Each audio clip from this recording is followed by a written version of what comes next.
What's up, trash talkers? Happy Friday. Cheers. It's a special segment we got running today. Big UFC fight coming up on Saturday. So we got the man, the myth, the legend, Joe, who got me last week. However, I double or nothing on the main fight. Took the younger guy, took back my money, even lost it. So he still owes me about $2,000. However, phenomenal picker of fights. So we're going to start, and I got my hat on for the Irish OMalley. All right, I'm going to go for OMalley in the first fight, but I don't have any idea about it. I just like the guy's name. But first fight, Joe, we have OMalley, the Sean type, who's 11-0, versus Eddie Wineland, 24-13-1. What are your thoughts, man? Thoughts are here. Eddie Wineland is definitely meat. He's a name. And OMalley is being groomed to be the next champ. And I'll go Nostradamus on you guys for free this one time. This whole thing is for free. But I'm taking Sean OMalley. And if he wants to test his skills, this is how good this kid is. He might let it go 3 rounds. But don't be surprised if it's a first-round finish. Eddie Wineland's a great fighter, but he's beyond his prime. And he's not ready for this kid. This kid's just too much for him. So I think Dana White's grooming him to be the next champ. And with a belt vacant because Henry Cejudo retired, Sean OMalley is probably going to be your next 135-pound champ. So the next 135-pound champ, that's a big claim there, Joe, but we'll see what you got on that pick. The next fight is a welterweight fight with Anthony Rocco Martin, 17-5, and he is facing Neil Magny, 22-7. Who do you got in that one, Joe? Both these guys, this is a solid even match. The thing that Magny brings to the table, he's super awkward. He's 6'3", he's got an 80-inch reach, and this Martin is kind of prone to the ground, kind of prone to points fighting, and that really fits into Magny's game because he'll just pick you apart. He's got those Nate Diaz style punches that are long and they find home, and after 50 of them, people start getting bloody. So I'll take Magny. And I'm gonna take him on split decision on this one. Yeah, not split. Excuse me, unanimous decision. But I'm gonna say it goes the distance, and he picks him apart. Okay, so people who are betting probably taking the full distance probably be a good bet for this fight. Yeah, neither one of these guys are tailor-made finishers. If it's a finish, I think it's probably gonna be a submission. Magny likes to stand, and he's very good at keeping guys on the end of his punches. So I don't think he's gonna want to go to the ground with this kid because it's the only spot he's got a chance. So he'll probably keep it upstanding, and I like him to outstrike him. All right, so you heard it, guys. Trash Talk Nation, bet on that fight, the Magny Rocco Martin one, to the finish.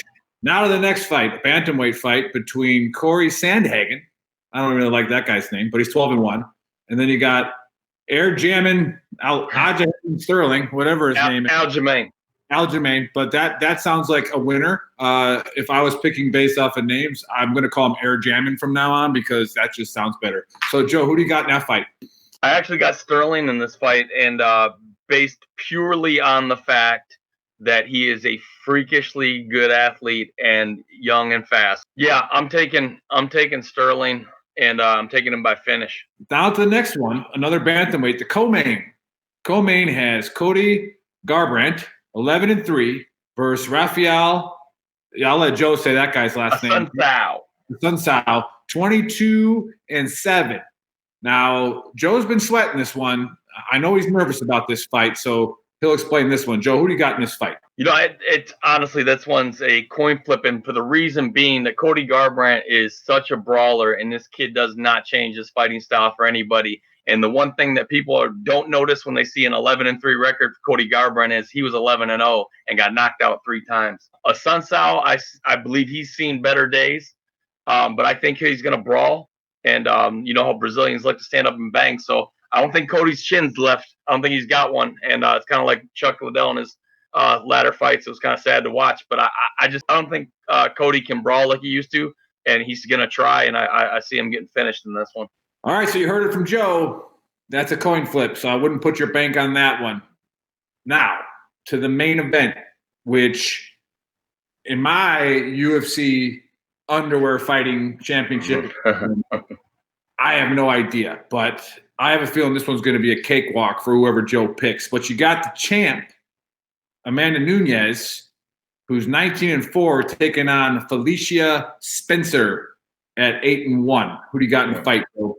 Yeah, this one's gonna be more of an assault. Amanda Nunes by first round. Remember Brutality in Mortal Kombat, where you didn't know a finishing move, you just kept on? Yeah, she hits like most 135-pound men, and this girl's got a lot of hype coming in behind her, but Amanda Nunes is gonna polish her off and polish her off quick. So what you're saying is, bye, Felicia, is what we're going to say all night. Bye, Felicia. Yeah. Nunes is going to wreck her. It's going to wreck her world. We'll put the whole bankroll on that. Yeah. Joe, you have another lock. Why don't you tell us about it? Yeah, it's actually touching on Nick's good fortune last week, and I actually thought this man was fighting twice, but it turns out there's a Gilbert Burns and there's a Herbert Burns. Okay. The reason why this is my lock is because of who he's fighting. I don't know who drug Evan Dunham out of whatever senior citizens home he's in, but this Herbert Burns is going to absolutely mop the floor with him. This one you don't have to pay for to see. It's on ESPN. It's the first fight. I didn't know Evan Dunham was still alive. So Burns by brutal KO.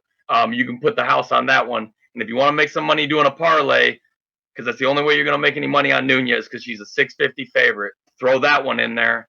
And you can pick any four that I picked that's not the Cody Garbrandt fight, and I'm very confident that you will be successful.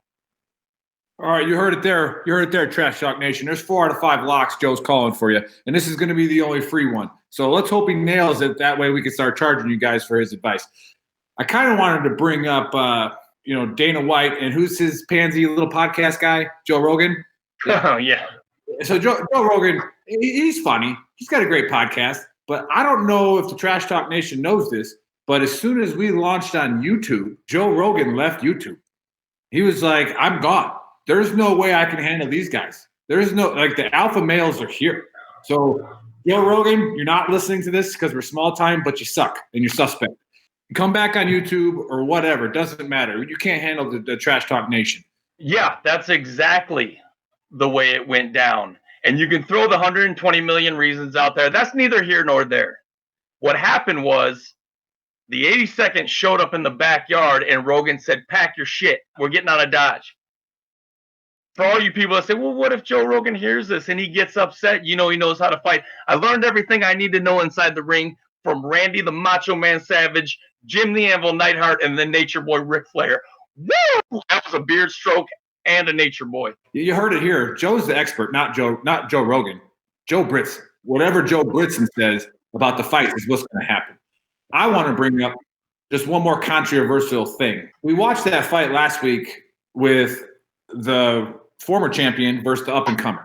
And the up-and-comer was a very good kid, very young, very strong, and he just worked him. I mean, it was nasty. Hit him with that elbow, gouged his eye open instantly, and he wasn't even sweating. And he even said in the interview, it's my show. I'm the next guy. These old guys got to move out. And ever since I started watching UFC, I didn't really want to watch it because I was a big fan of the old school stuff, where they'd put him in the octagon, and you could do everything pretty much except for like a groin kick. There was no time limit. There was no weight classes. You got Royce Gracie in there with Dan DeBee Severn, and Severn's got him by 200 pounds, and Gracie's just working him. Pure martial arts.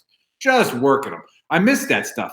However, because I was so stubborn, I didn't watch a lot of the newer fights because I thought the old school way was better. First of all, every sport, every single one, the younger the crowd gets, the better the sport gets. That's what was wrong with steroids in baseball. The younger guys weren't getting called up because the old guys were taking HGH and playing 160 games.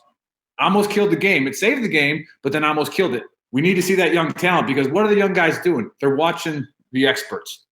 Their training regimen is better. Their diets are better. They're bigger, they're faster, they're stronger, and they're more technical. They are absolutely awesome. I can't stand this whole Jordan hype. Everybody's like, oh, Jordan's so good. Oh, Jordan could transcend anything. No. Jordan is not even close to the level of basketball players that are out there today. Now, that's nothing about Jordan. Jordan stepped up the whole game. Jordan kind of took the game away from the bruiser and brawler mentality because he was so good.